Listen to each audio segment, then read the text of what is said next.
After what felt like an eternity, the AFC East champion was a team not named the New England Patriots. It was the Bills.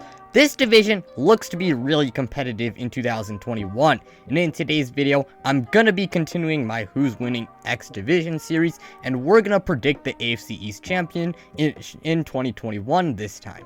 Before we do get started though, make sure to hit that like button if you enjoyed, as it really helps out the channel. Let's try to get 10 likes on this video.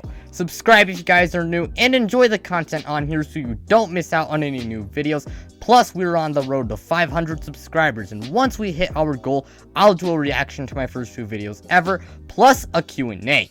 But with that being said, let's just get this video started. And the first team I want to talk about is the Buffalo Bills. Now, the Bills last season were fantastic, going 13-3 and winning the AFC East for the first time since 1995. They had one of the best offenses in the league last season, and I expect them to have one of the better offensive units in 2021 also.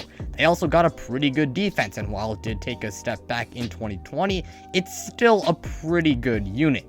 The team is stacked with talent, as on the offensive side of the ball, they're led by Josh Allen, who's one of the best quarterbacks in the league, Stephon Diggs, who's one of the best receivers in the league, Gabe Davis, who is primed for a breakout season, Cole Beasley, who's one of the most underrated slot receivers in the NFL, plus a solid offensive line led by Darrell Williams and Deion Dawkins. And on the defensive side of the ball, they also got some talent, as Tre'Davious White is one of the best cornerbacks in the NFL, plus Micah Hyde and Jordan Poyer form one of the best safety tandems in the NFL, and Matt Milano and Tremaine Edmonds form a pretty decent linebacking core.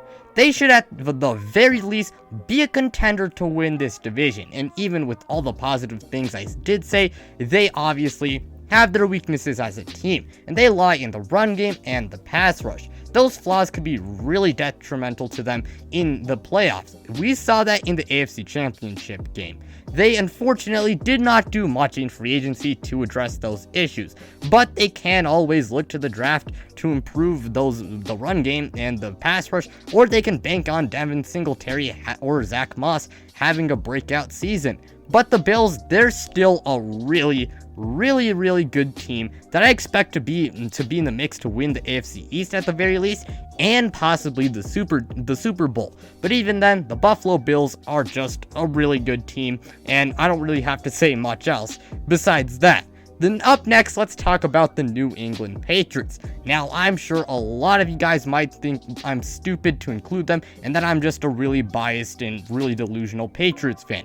But I think they could really win this division, okay? And I might be a little bit biased, but I really do think they have a case. Now, they were an underwhelming 7-9 last season, but many people are puzzled by the re-signing of Cam Newton, especially after having a really bad year for the Patriots. But after seeing what they did in free agency, the Patriots could actually be back this next year. Now, speaking briefly on the Cam Newton re-signing, yes, he did not play well in 2020, but you have to understand that he had a lot of bad circumstances around him, and honestly, he was kind of set up to fail. First off, he hardly had any offseason to learn the playbook and get time to spend with his teammates, as he was signed in late June, so, I mean, that's not good. Next up, the guy had Walmart wide receivers and tight ends. Then, to add on to it, he got the C virus, and of course, the Patriots had a ton of opt-outs, so the Patriots defense, it was still decent, but the run defense was really bad since Dante Hightower did opt out, and the team just got worse because of the opt-outs, and they had a tough schedule. So, I mean, all those factors kind of set him up to not really do that well. But in free agency, they really did spend a lot and improve the team. To address the weapons, they got Hunter Henry, Jonnu Smith, Kendrick Bourne, and Nelson Aguilar. And to improve the pass rush, they acquired Matt Judon, got back Kyle Van Noy, and along with that, they made some smaller signings like Henry Anderson and Devon Godshot. And this is not that with the fact that Dante Hightower will be coming back. They got a really good run game, plus one of the best secondaries in the NFL, the 15th pick in the draft, a really good offensive line, plus, and of course, you know, the GOAT coach, Bill Belichick, or the greatest of all time. When it comes to coaches, you know what I mean. Anyways, they have all the pieces to really make a deep playoff run and win this division. It all just depends on one person, and that one person is Cameron Jarrell Newton, or whoever the quarterback is.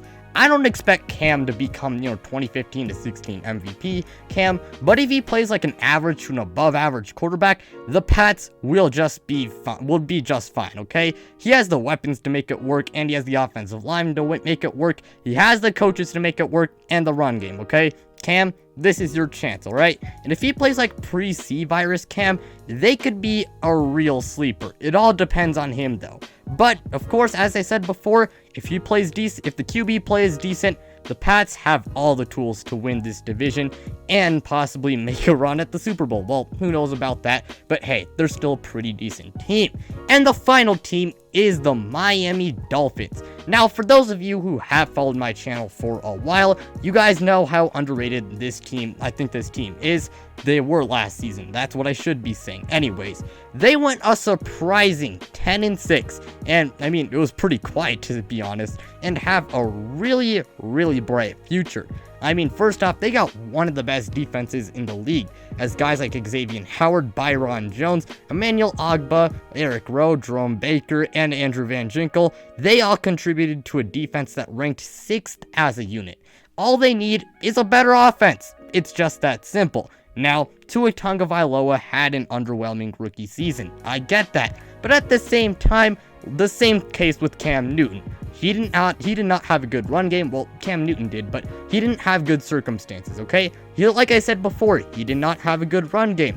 He didn't have great weapons. And his offensive line, it was not that awesome. However, Miami did address the issues with the weapons, and they were able to sign Will Fuller, who is a great deep threat and will be another consistent pass catcher for Tua. What's even better is that they will own the 6th pick in the draft and are in prime position to, just improve the receiving core by taking someone like Jamar Chase or Kyle Pitts or Devontae Smith.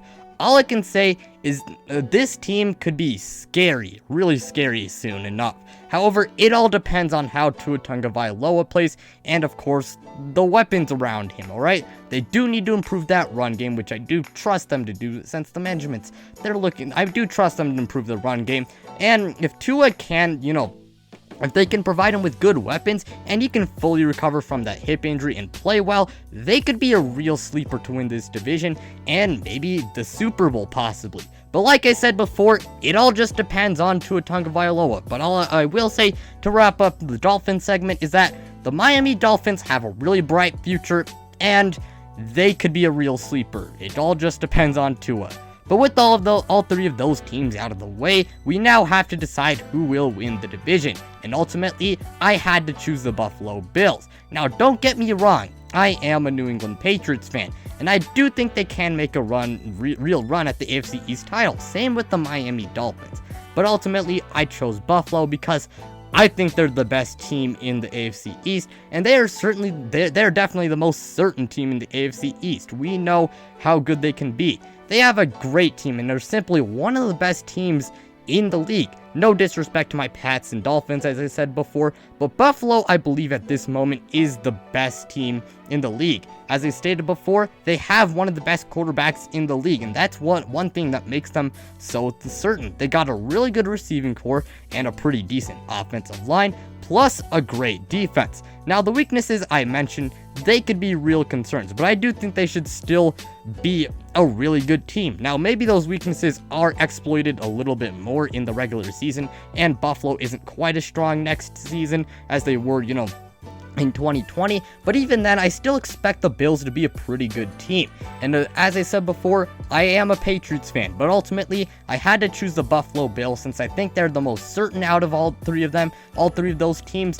and I do think they are the best. Now, real quick before the video does end, a lot of you guys might be confused on why I did not include the New York Jets, and frankly, I do think the Jets have a bright future. Robert Saleh should be an upgrade over Adam Gase, plus they did improve in free agency, signing guys like Carl Lawson and Corey Davis. However, in 2021, I just don't think the Jets are ready to, make a real run at the title, but soon enough, they will. But with that being said, that'll wrap up today's video. If you guys enjoyed, make sure to hit that like button. Let's reach 10 likes on this video, hopefully. Anyways, this really helps out the channel, as I said before. Subscribe if you guys are new, and enjoy the content on here so you don't miss out on any new videos. Plus, we're on the road to 500 subscribers, and once we hit our goal, I will do a reaction to my first 2 videos ever, and a Q&A.